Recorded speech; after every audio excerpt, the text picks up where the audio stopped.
अस्सलामु अलैकुम वरहमतुल्लाहि वबरकातुहू। मोहतरम भाइयों, बुज़ुर्गों, दोस्तों, ये हमारा इस्लाही मुआशरा का 1359वां सबक है।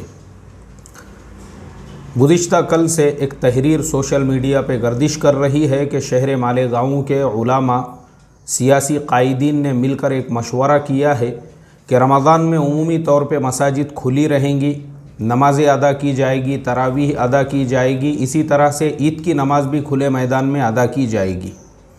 जब से यह तहरीर और मैसेज सोशल मीडिया पे गर्दिश कर रहा है, उसके फ़ौरन बाद से दीगर शहरों के जो लोग हैं उनमें भी हलचल मच गई है। कुछ लोग ये मैसेज चला रहे हैं कि पुणे के उलामा क्या फ़ैसला लेते हैं, कुछ लोग पूछ रहे हैं औरंगाबाद के उलामा क्या फ़ैसला लेते हैं। तो हमने ये सोचा है कि इस पूरे केस को आज हम टेक्निकल एनालिसिस करेंगे और सबसे पहले ये देखेंगे कि इस तरीक़े का फ़ैसला लेना ये सही है या गलत है।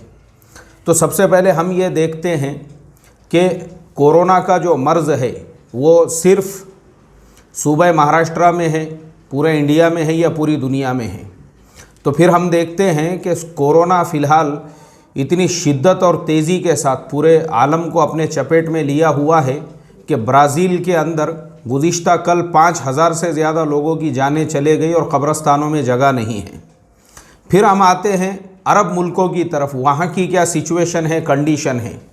तो हमको ये पता चलता है कि ख़ुद सऊदी गवर्नमेंट ने उम्रे पे आने वालों के लिए ये कानून बना दिया है कि उन्होंने अपने मुल्क से आते हुए कोरोना निगेटिव का एक सर्टिफिकेट लेकर आना चाहिए। इसके अलावा उन्होंने दोनों जो वैक्सीन है वो लगाया हुआ होना चाहिए और तीसरे मक्का और मदीना में उनकी एंट्री से पहले उनको 14 दिन का क्वारंटाइन पूरा करना पड़ेगा।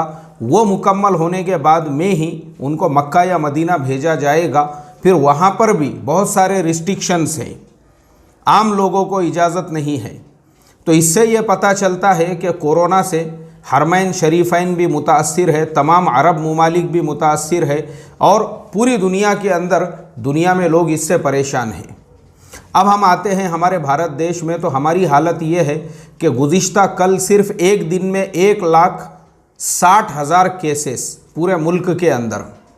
महाराष्ट्र में केसेस दिन ब दिन बढ़ते जा रहे हैं, कभी 40,000 कभी 45,000 सिर्फ़ एक सूबे में। उसके बाद हम देखते हैं कि जो नाशे हैं, नाशे उनको जलाने के लिए शमशान घाटों में 8-8 घंटे का, 10-10 और 15-15 घंटे का वेटिंग लिस्ट चल रहा है। और फिर उसके बाद हम कब्रस्तानों का हाल देखते हैं। तो अभी थोड़ी देर पहले साम टीवी के ऊपर मैंने हमारे एक सोशल वर्कर है, शहर के ही मेरे अजीज़ दोस्त है, उनका इंटरव्यू देखा तो पता ये चला कि कब्रस्तानों के अंदर जगह नहीं है। कोंडवा के अंदर, यही मेरे पड़ोस में कब्रस्तान है, वहाँ जगह नहीं है। उसके अलावा दीगर जो छोटे छोटे कब्रस्तान हैं वो भर चुके हैं और हाल ये है कि 10-10 किलोमीटर दूर ले जाके मैयतों को दफन करना पड़ रहा है। कब्रस्तानों की करंट कंडीशन और पोजीशन ये है। हॉस्पिटलों में जगह नहीं है, नीचे ज़मीनों पे जो है पेशेंट रखे हुए हैं, रोडों पे पेशेंट रखे हुए हैं, रास्तों पे जो आने जाने के रास्ते हैं वहाँ पर भी पेशेंट है। वेंटिलेटर का शॉर्टेज हो चुका है पूरे पूना शहर के किसी हॉस्पिटल के अंदर। कल की न्यूज़ है कि एक बेड भी वेंटिलेटर वाला जो है वो अवेलेबल नहीं है।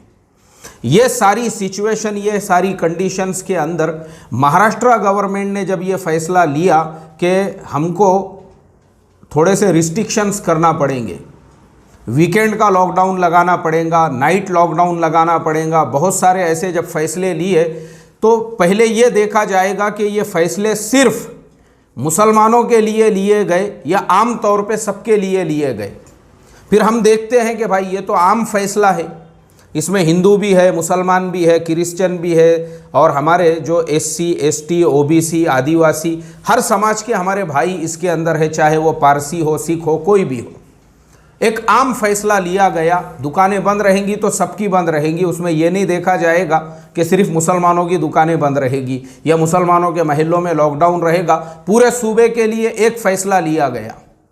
इबादत खाने बंद किए जाएंगे तो क्या खाली मुसलमानों के बंद किए जाएंगे? पता चला कि मंदिर भी बंद है। शिरडी में साईं बाबा का मंदिर बंद है, अष्टविनायक मंदिर बंद है, मुंबई में मुंबा देवी का मंदिर बंद है।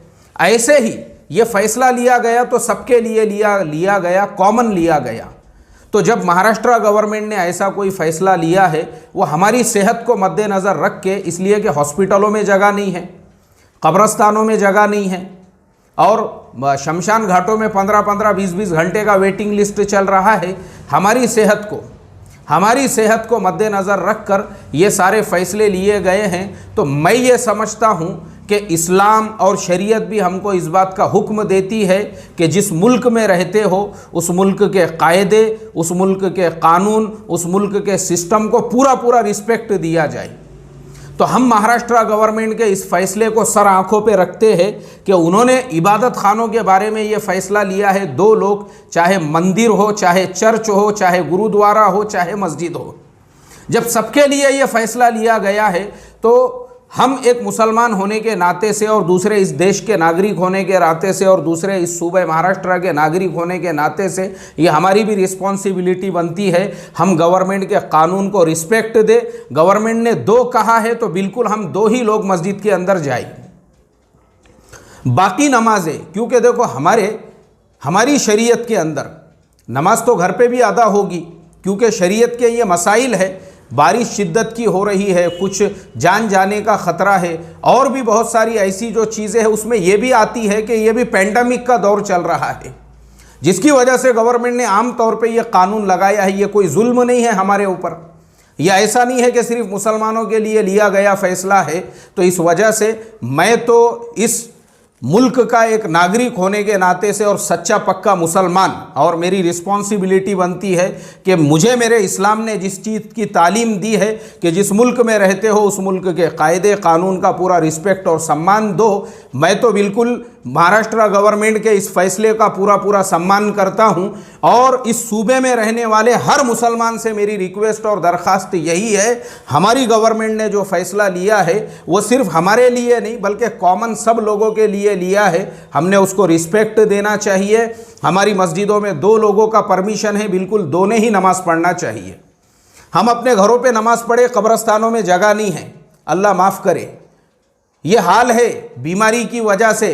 रात में ही मुझे एक शहर के बड़े आलिम दीन, उन्होंने बीमारी की वजह से तकरीबन जो है 2.5 से 3 लाख रुपये उनके खर्च हो चुके हैं, और कर्ज़ के लिए फ़ोन किए कराहते हुए आवाज़ में कि मौलाना मुझे कर्ज़ मिल सकता है कि मैं बड़ा परेशान हाल हूँ, घर के अंदर ऐसे हालात हैं मैं अभी आपको बता नहीं सकता हूँ।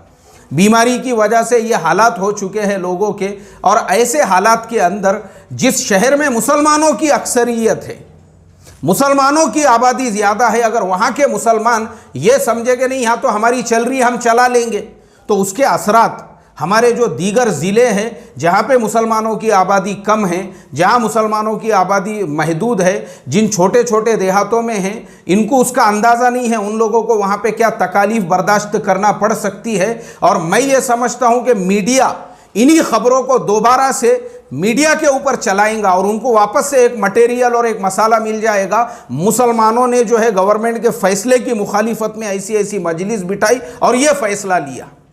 मुझे आप बताइए ना, क्या हम लोग भूल गए गुज़िश्ता साल का वाक़या, किस तरीके से 3 महीने तक कंटिन्यू मुसलमानों के ऊपर कीचड़ उछाला जाता रहा और पूरी कोरोना की बीमारी को मुसलमानों से जोड़ा गया। हमने थोड़ा सा दानिशमंदी का इस्तेमाल करना चाहिए। सियासत और पॉलिटिक्स के लिए हर चीज़ को इस्तेमाल नहीं करना चाहिए। और ये चीज़ें जो फ़ैसले लिए गए किसी एक शहर के लिए, एक बस्ती के लिए, एक गांव के लिए नहीं है, पूरे मुल्क के लिए है, पूरे सूबे के लिए है। तो हम तो सूबे में रहते हैं, बहरहाल हमारे जब पूरे सूबे के लिए हमने पूरा रिस्पेक्ट देना चाहिए। तो इस लंबी चौड़ी तकरीर के बाद मेरी सिर्फ ये रिक्वेस्ट और दरख्वास्त है, तमाम जो शहरों के रहने वाले मुसलमान हैं और हमारे अपने शहर के भी जो उलामा हैं, मुसलमान हैं और जो अकाबिर है, मैं बड़े अदब से रिक्वेस्ट करता हूं, दरख्वास्त करता हूं, फ़ैसला जब सबके लिए है, हम हमारी गवर्नमेंट के फ़ैसले को सम्मान देते हुए बिल्कुल जो गवर्नमेंट ने कहा है उसको पूरी तरह से कोऑपरेट करेंगे। 2 की इजाज़त है तो हम 2 ही लोग मस्जिदों में नमाज़ पढ़ेंगे। यही हमारा दीन हमको सिखाता है, यही हमारा मज़हब हमको सिखाता है, यही इस्लाम की तालीमात है। अल्लाह तबारक व तआला से मैं दुआ करता हूँ इस बीमारी से अल्लाह ताला पूरी इंसानियत को नजात अता फ़रमाएँ। और अल्लाह तबारक व ताला हालात को साजगार फरमाए। असल जो करने का काम है वो रोने का है, गिड़गिड़ाने का है, अल्लाह से दुआएं मांगने का, सिवाय अल्लाह के कुछ होने वाला नहीं है। क्योंकि पूरी दुनिया हाथ पैर पटक के जो है परेशान हो गई, उसके बाद भी सेकंड वेव जो है वो आई हुई है, उसके बाद अब तीसरी वेव आने वाली है। तो बस यही है, हम रो रो कर ऊपर वाले को मनाएं और अपने गुनाहों से माफ़ी मांगे कि हमारे गुनाहों की नहुसत से ऐसे हालात फर्स्ट और सेकंड वर्ल्ड वॉर के टाइम पे भी नहीं पैदा हुए थे जो अब पैदा हुए हैं।